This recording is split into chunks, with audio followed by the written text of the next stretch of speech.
and as people will see tonight, with an enormous sense of humor.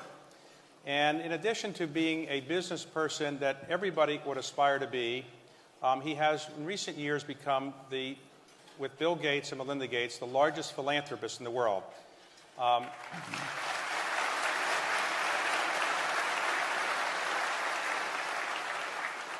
I think his net worth might be in excess, a little bit higher than mine, I'd say, about $50 billion more or less, and he's committed to give 99% of that away, and he's in the process of doing so. So thank you on behalf of the country and everybody else for doing that.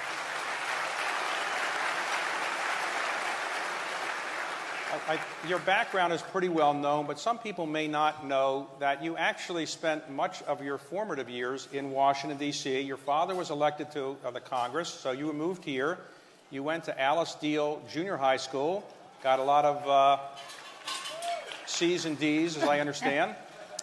And then you went to Woodrow Wilson High School, finished 16th in your class, but you were... Class of 17, we might add. Right.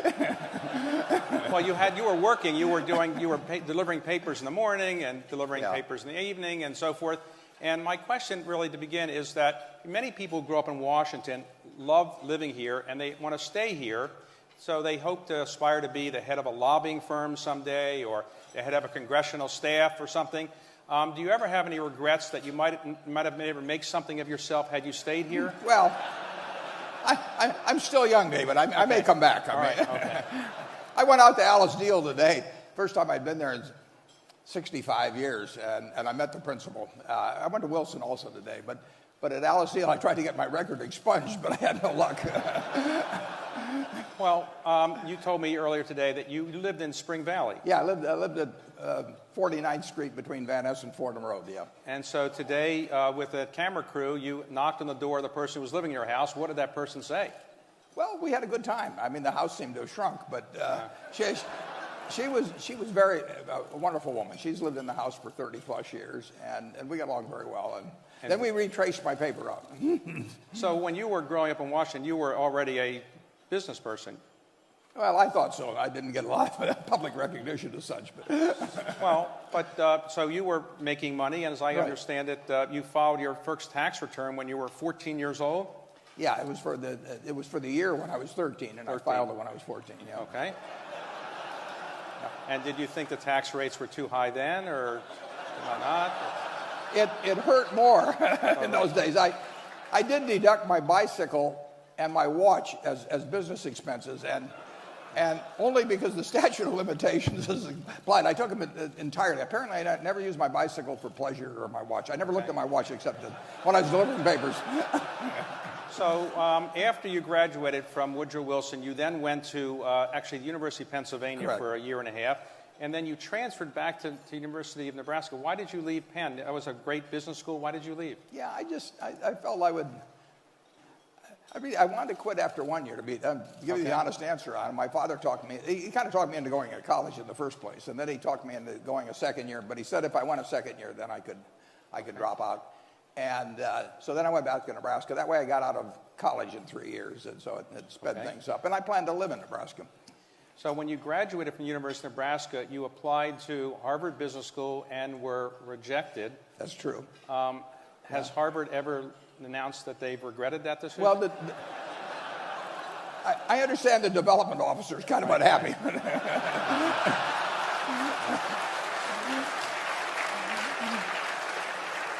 So you rejected by Harvard, you went to Columbia Business School, and then you met the man who you really idolized, Ben Graham. And when you took his class, was he as great as you had thought he was going to be? He really was. He only taught one semester, one class. I mean, he came up from Wall Street and taught this class. That's the reason I went to Columbia. And I knew I'd already read all the books and everything. But it was inspirational just to be around him, and it made a real difference in my life. So when you graduated, you wanted to go work for him and in his firm, and then he rejected you for an interesting reason. In those days, I understand that there were Jewish firms and non-Jewish firms, and his was a Jewish firm, and you weren't Jewish, so he said because you weren't Jewish, he didn't hire you. Is that right? That's true. And I was ready to convert, believe me. think they might have felt it was a little phony at the time. So, but it was true that there were very few firms in Wall Street that would hire Jews at that time, and Ben only employed 5 or 6 people. But he told me to the extent that they were able to employ 5 or 6 people, he really felt that the Jews could not get into most jobs in Wall Street, and that they were going to employ only Jews. Well, his name was Ben Graham, but actually his real name was Ben Grossbaum. Well, his parents, I think they changed their name. Yeah, my son is named Howard Graham Buffett, named after Ben, and he's very glad that Ben's father changed his name. So you moved back for a while to Nebraska, but then he ultimately changed his mind, and you went to work for Ben Graham. I kept pestering him. Yeah, I made a real pest of myself. And in those years, what did you aspire to do? Did you aspire to become a very wealthy person? Would you want to be buying stocks? Would you want to buy companies? What was your aspiration in those early days? I loved just analyzing securities. I just spent hours and hours and hours. I kept turning the pages of Moody's, which instead of going, you had no internet then or anything else, so you had 2 sources of information, Moody's and Standard & Poor's. And we happened to have these sets of Moody's. They were in aggregate, probably about 8,000 pages, about 5 different manuals. And I went through those page by page. And, well, it must have been exciting. Yeah, it's a little strange. I mean, I actually went to Amazon a few years ago, and I found an old 1951 Moody's. Now, everybody else is going there for Playboy magazine, but I'm ordering the old Moody's. You've got a strange guy here. Well, when you were working in New York, you were attracted to one of the companies that Ben Graham was involved with, which was Geico. Absolutely. As I understand, you came down and knocked on the door. Geico, and you just started talking with them? Yeah, it was really a lucky day. I was at the Columbia University Library, and I looked up Ben in Who's Who in America, and it had a whole bunch of things. But it said Chairman, Government Employees Insurance Company. So I asked the librarian, how can I learn more about this? I'd never taken any courses in insurance. And he said, well, there's this big BEST manual. If you read that, you can find out about the company. And there was 1 page on government employees insurance. So that Saturday, I got on the first train, and I came down to Washington, and I went to the headquarters of what was then called Government Employees Insurance. And to my total surprise, the place was locked. I mean, people didn't work. And people normally worked on Saturday. People in Washington didn't seem to work on Saturday. So I kept pounding on the door. And finally, a janitor came. And I said to the janitor, I said, is there anybody here I can talk to except you? Now, he didn't seem to get offended at that particular introduction. So he said, there's a fellow up on the I think, 6th floor. And he's the only one here. And he was a man named Lorimer Davidson. And Lorimer Davidson changed my life in a big way. He was a wonderful, wonderful man. And he talked with me for maybe 4 hours on Saturday and gave me an education like I'd never gotten in school. And so you liked it so much, you eventually bought the whole company, right? It's one of those things, yeah. It took a few years. So when you were starting your investment partnership, I think you started around 1956 with a partnership. That's correct. Right? And as I understand it, if somebody had put $10,000 in 1956, and it stayed with you and kept stock that they could have gotten when you liquidated some of the partnerships, that $10,000 would be worth roughly $500 million today? That's about right. Wow. Yeah. So those people are very grateful to you who did that, right? I was grateful to them, though. I mean, they were betting on a 25-year-old, who looked about 20 and acted about 12. So and actually they were mostly relatives. I mean, it's my father-in-law and sister and her husband, my aunt.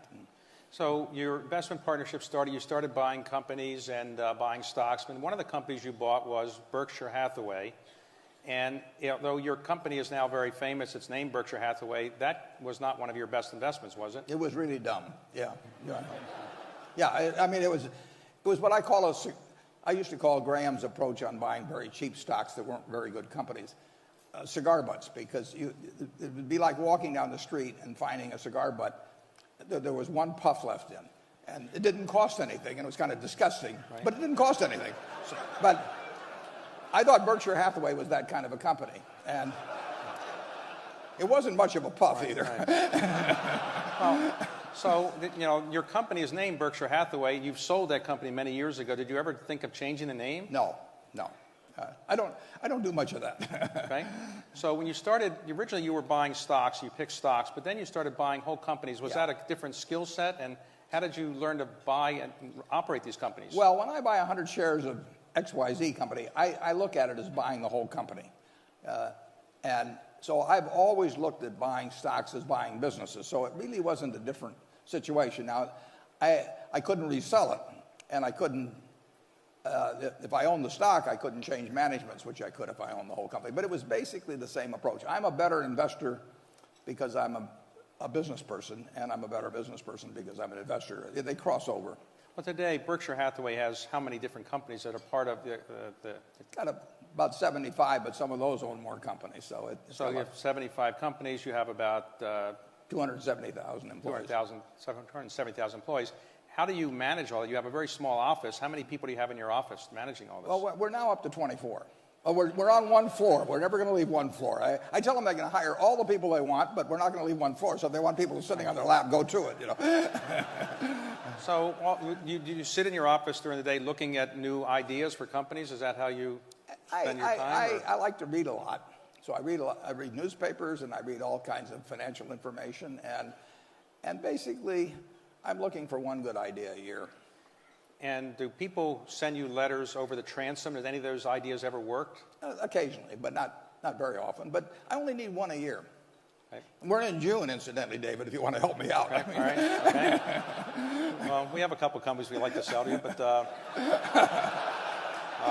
you don't pay high prices. But so in your office, do you have a computer in your office that you use? Not in my office, but other people in the office have them. Okay. So I know you're not a famous technology person, but do you have an iPad or do you do internet things? Oh, I do internet things. Yeah, I love the internet. I mean, the internet, it's fascinating to me because it's probably affected my life, you know, almost as much as, say, Bill Gates did. When Bill and I appear together, sometimes we use the trick question of, aside from email, which one of us is on the computer more, and the answer is me. Because you play bridge on the computer. I play bridge on the internet. And right. every night you spend... Yeah, a couple hours a night. And after all these years of doing it, are you a champion? No, I'm not even close. I just have a good time it's the most interesting game I've found. And do people know that they're playing with you over the internet? I use the name T-Bone, and it's gotten around that I am T-Bone. Yeah, I used to put my age as 103, so when I did something dumb, people would say, for a guy 103, he's not bad. But so you met over the years Bill Gates. How did you first meet Bill?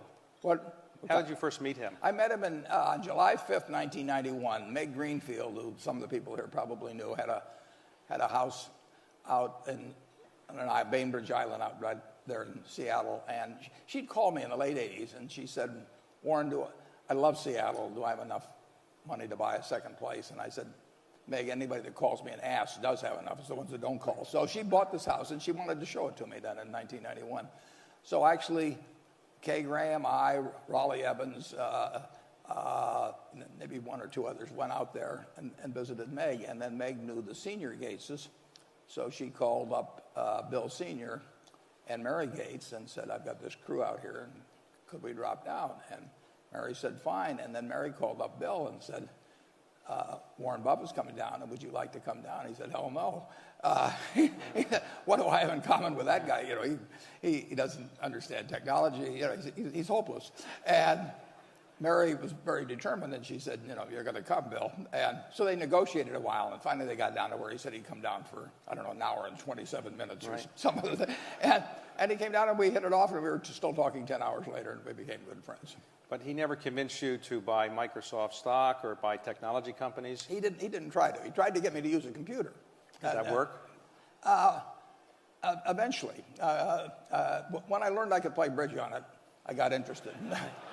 I still don't understand what happens with it, though. I thought he originally said, I'll get the most beautiful woman working at Microsoft and come and install That's the what he computer. did, but he was engaged to her, so Melinda, so it didn't work. So as you got to know Bill better, did he influence your views on how to make investments, or influence your views on philanthropy? I wouldn't say too much. We have a group of maybe 50 people that started getting together in 1968. We meet every other year. Don Graham was here tonight as the Buffett group. Yeah, and at those meetings we would talk about various subjects, and philanthropy was an important subject. So I think it was maybe in 1993 or something like that. We had a meeting. I think it was in Ireland at that time, and I actually brought along the Gospel of Wealth for everybody to read. We discussed it then. But so our thinking sort of evolved together in a way. But have you ever regretted not getting involved in giving away money earlier in your life, or you've done it? My wife regretted that. She thought I should. She liked the idea of giving away. We both agreed on giving away all the money. I mean, once we had everything we wanted, and we've had everything we wanted. I mean, the surplus wealth I have has no utility to me. It has all kinds of utility to the rest of the world if used properly. Right. So we agreed on that early. She would have liked the idea of giving away more of it earlier, and I felt that I was going to be a better compounding machine than most places, and that there would be a whole lot more to give away later on. So I told her, I'll pile it up and you unpile it. You know. Okay. All right. Now, your father was a very conservative Republican congressman, right. And you were probably a liberal Democrat. Is that a fair? Well, yeah, I was always very conservative back. You were conservative or when he was alive, right. And then you later moved further to the left. And it's fair to say you're a liberal Democrat now, or? Yeah, but I'm not a card-carrying Democrat. I support certain Republicans, and I have. And actually this year I gave some money to a Republican congressman. And you've become famous recently in Washington for, among other things, the Buffett rule, which says that people's, tax rates should be at least as high as their secretaries. Yeah, in terms of the aggregate of payroll and income taxes. I couldn't get a disease named after me, so I had to settle for a tax. I mean. And have any of your friends suggested that you compensate your secretary in capital gains kind of things so she could pay a lower rate? She's been suggesting that lately, yeah, right.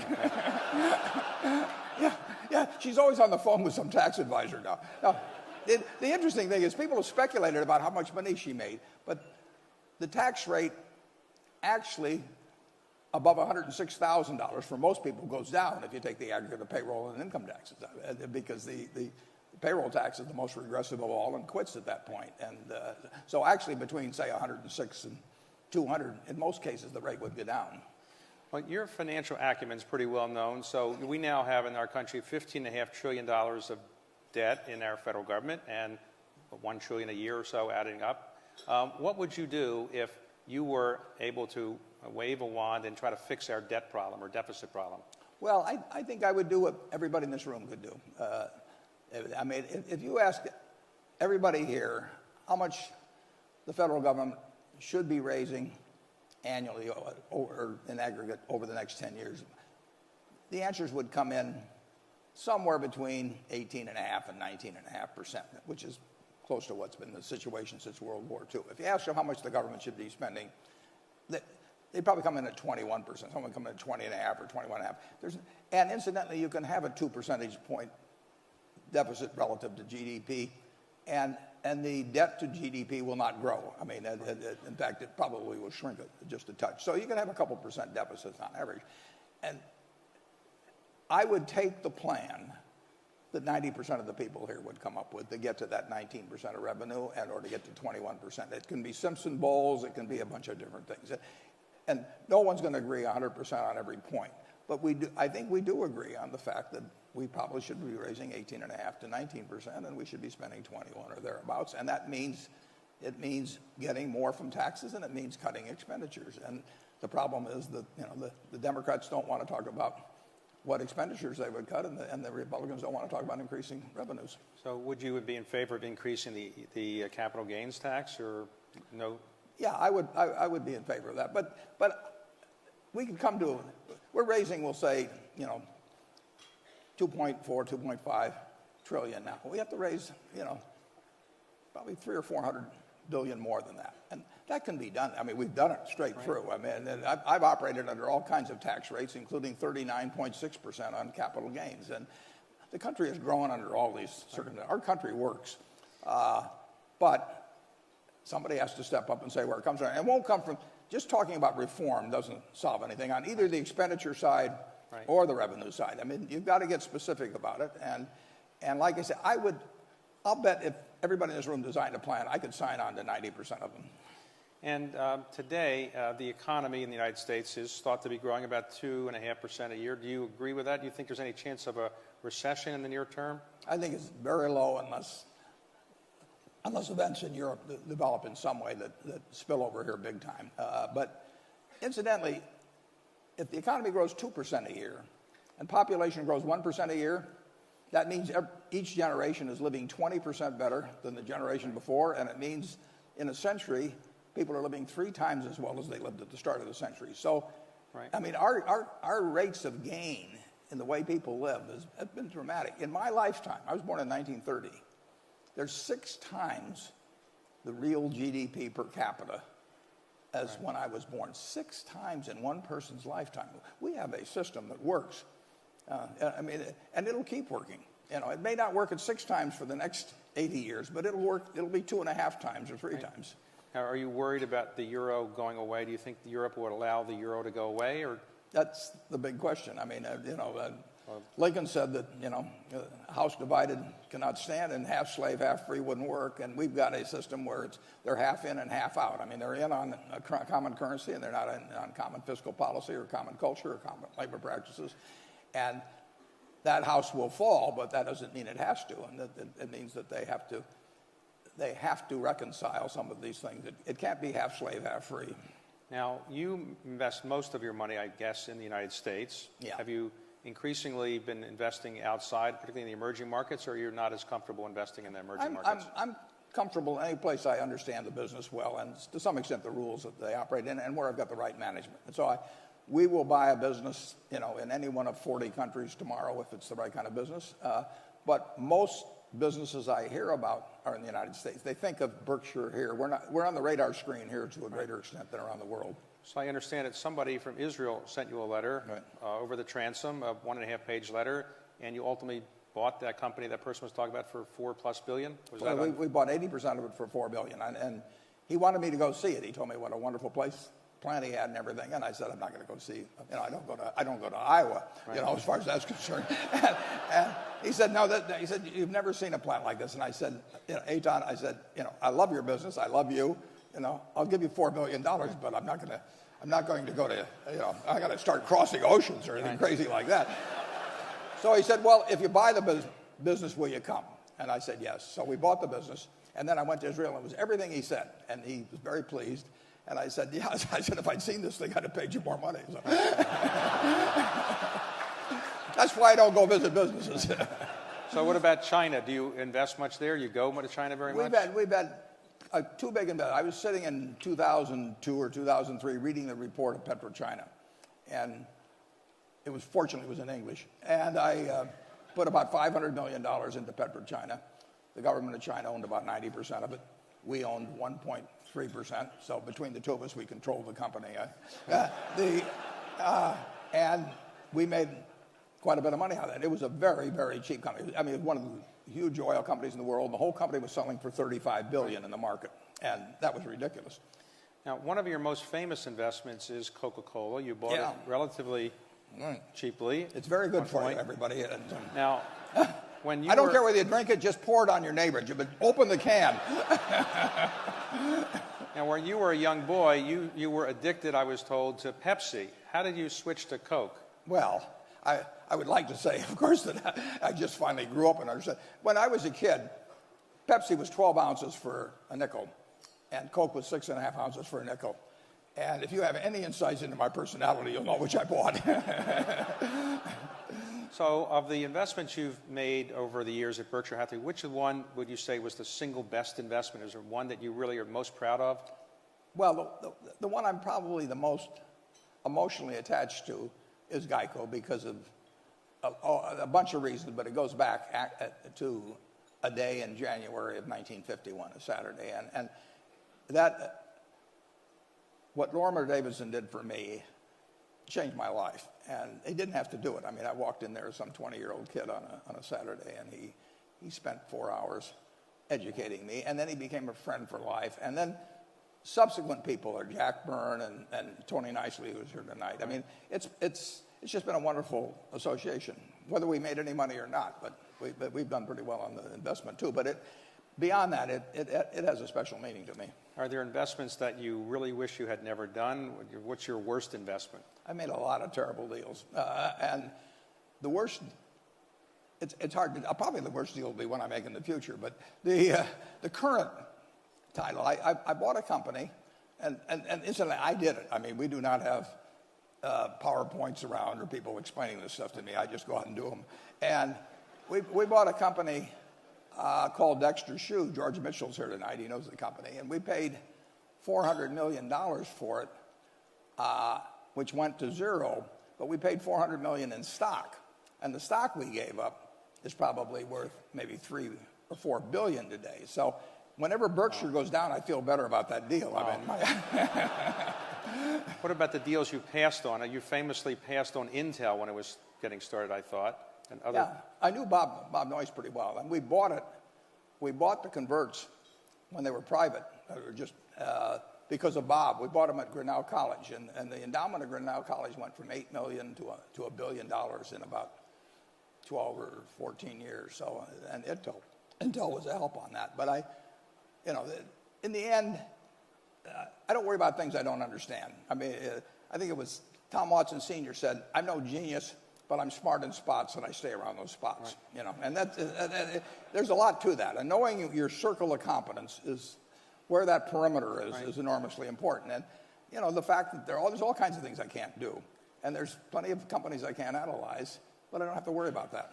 Of all the companies you bought, maybe the one that brought you the most trouble was Salomon. When you bought it, at one point it was almost, in effect, put into bankruptcy, and you had to go and run the company. Was that the most difficult experience you had at Berkshire Hathaway? I would say that probably was, yeah. I was there as CEO for 9 months and 4 days, and it was 20 years ago, and I think I remember every day of it. So today, when you have all these managers running your 75 different companies, do they call you every day and say, "I got this problem or that problem," or how often do you talk to them? No, if they need to call me, they're in trouble.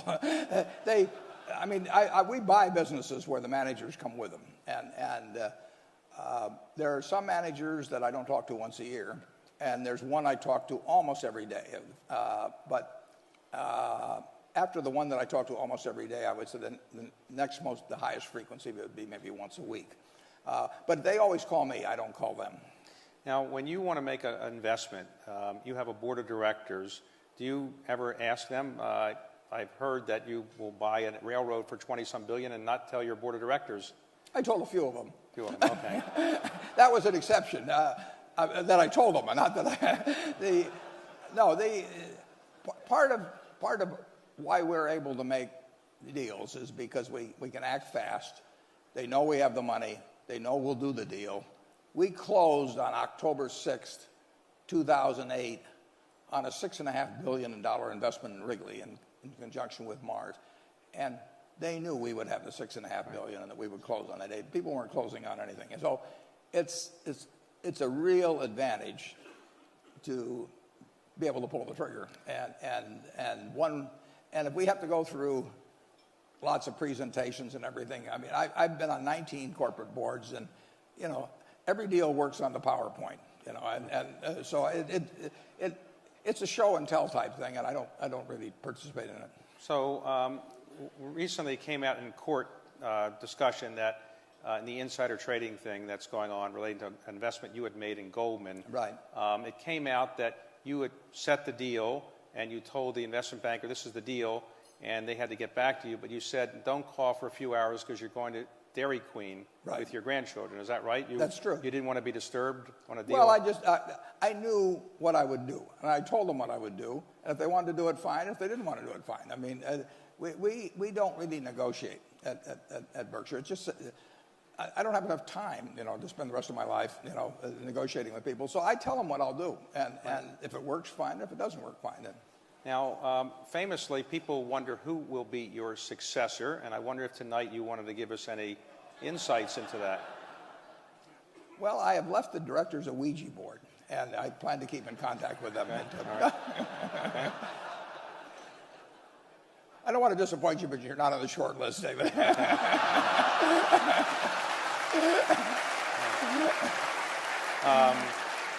I be on the long list? So we're in perfect shape for it, though. I will say that we've got successors that are, in most ways are better than I am. But you expect that Berkshire will be around for 20, 30, 40 years as Forever. a big It's built to be forever. It has a special culture. It has directors who are committed to that. It has managers. We have an organization that would reject anybody that tried to tamper with that culture. And I think it is special, and it can stay special. So today, having achieved all that you have achieved, you've got the admiration of virtually everybody in the world for what you've done. What kind of motivates you to keep going? What are your aspirations over the next 5 years or so? I'm having the time of my life. I mean, I get to do every day exactly what I like to do with people who I love and who seem to like me pretty well. And it doesn't get any better than that. I tell the students that come to see me, and I have 48 universities come out every year. I tell the students, take the job you would take if you didn't need a job. And I've got the job that I don't need a job, and I've got that job. Now, you're giving away 99% of your wealth. You have 3 children, 7 grandchildren, and 9 great-grandchildren. That's it. And do any of them ever say, maybe you could leave some of that to me, or they've never? Well, I'm leaving some of it to them. And one of the things I do is that I don't write a will very often, but when I write a will, I give it to my children first before I sign it.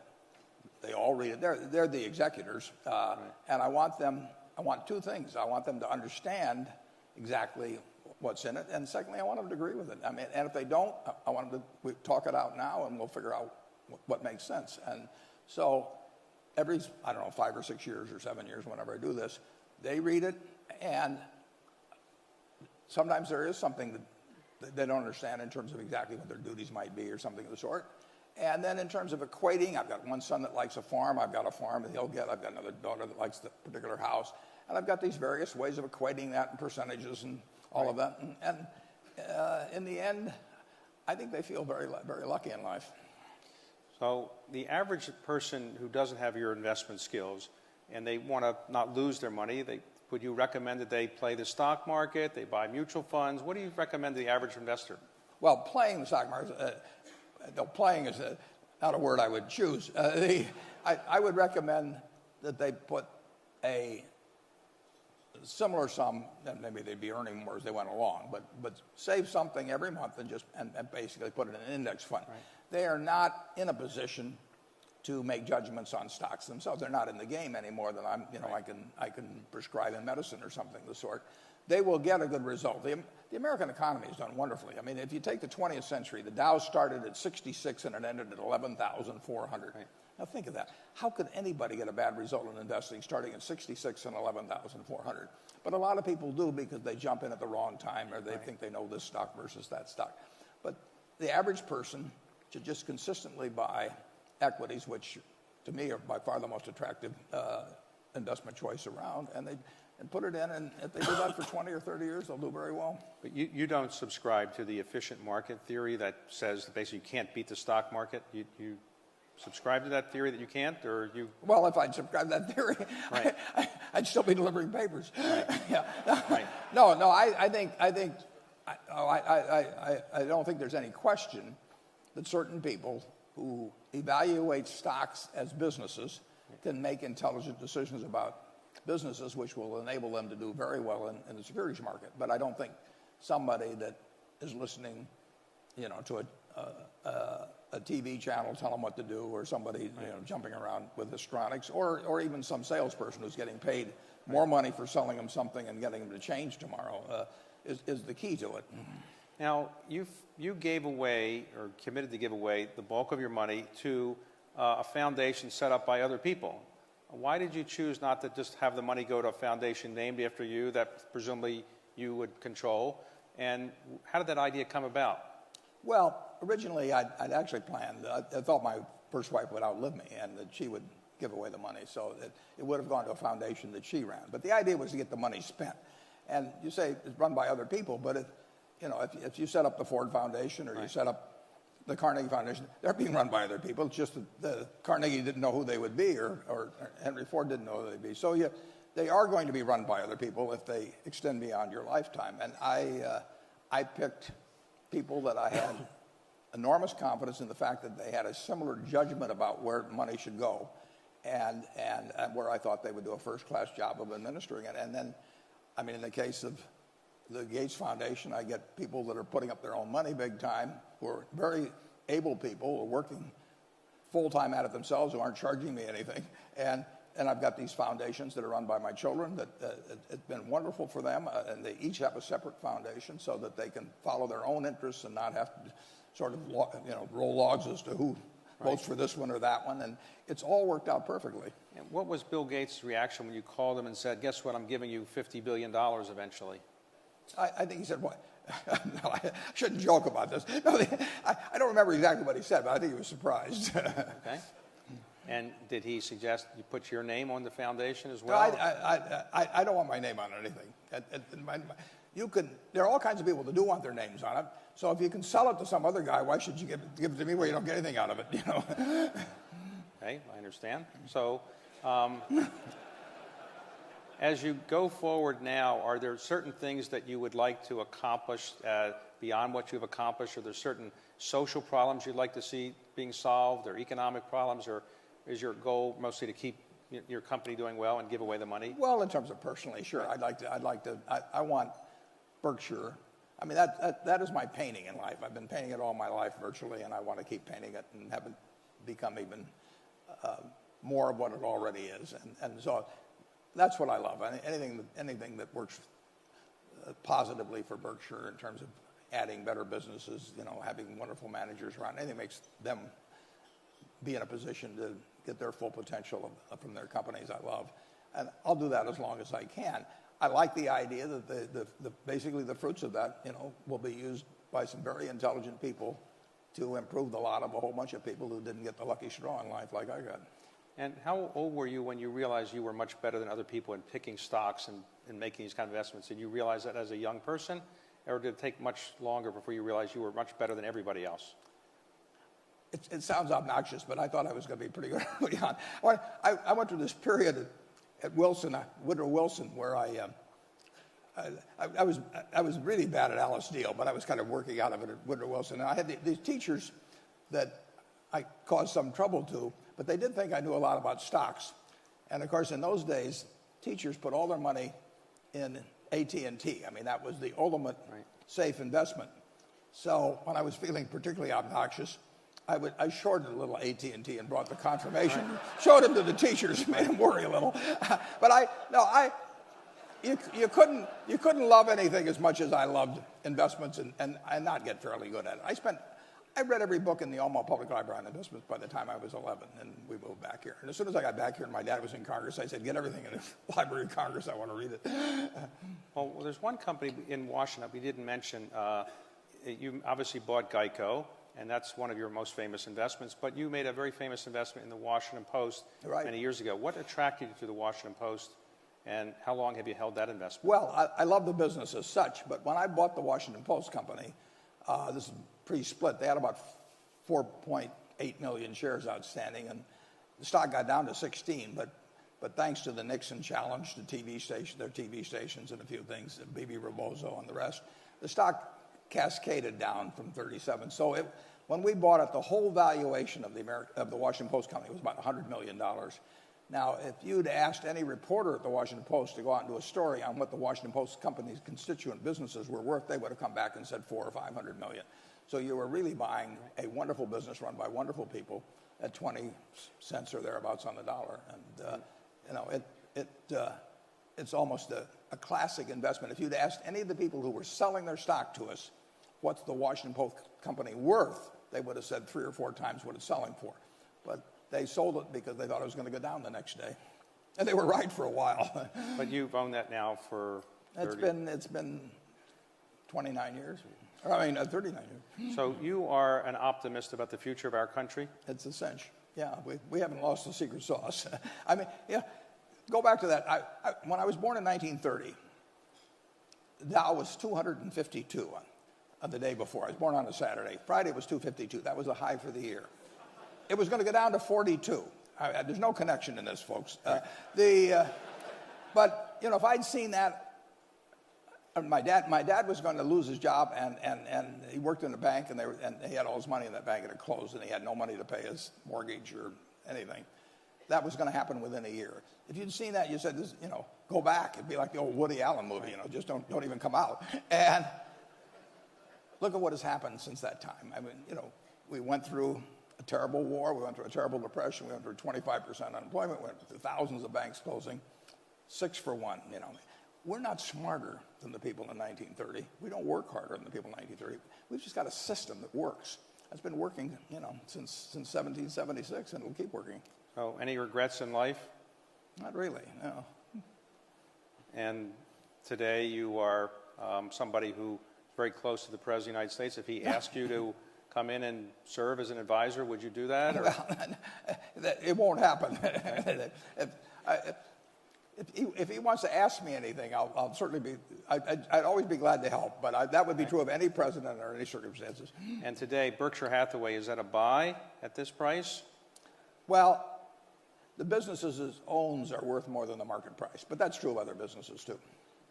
Well, what I would like to do is, on behalf of everybody here, thank you for an extraordinary tour de force of your explanations of things, and thank you very much for coming this evening. And I think everybody's had an enjoyable evening. I know I certainly did. And I want to thank you on behalf of everybody here and all America for what you've done, and for your philanthropy, and for your confidence in America.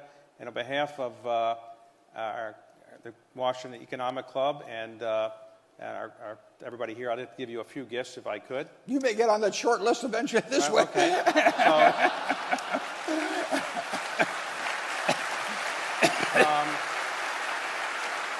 This is a Woodrow Wilson high school jacket we've had made up for you. Go Tigers!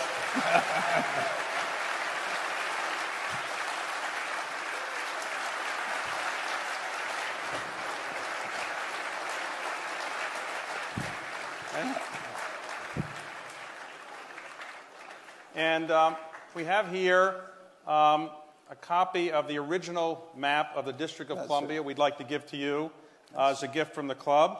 And I'd like to give you as a personal gift a copy of the Declaration of Independence. When we talked about this appearance, you were at the archives, and I think you said you hadn't been there before. It was marvelous. Never been there, and I cornered you, and you said you weren't sure what you had agreed to, but you agreed that you would do this. And I thank you for honoring your commitment to come. And this says, it's inscribed to you, and it says, Warren Buffett, a rare modern man with the essential traits of our founding fathers, great wisdom, courage, and leadership, and also great wealth. Oh, thank you. Thank you very much. Thank you. So, appreciate it. Thanks.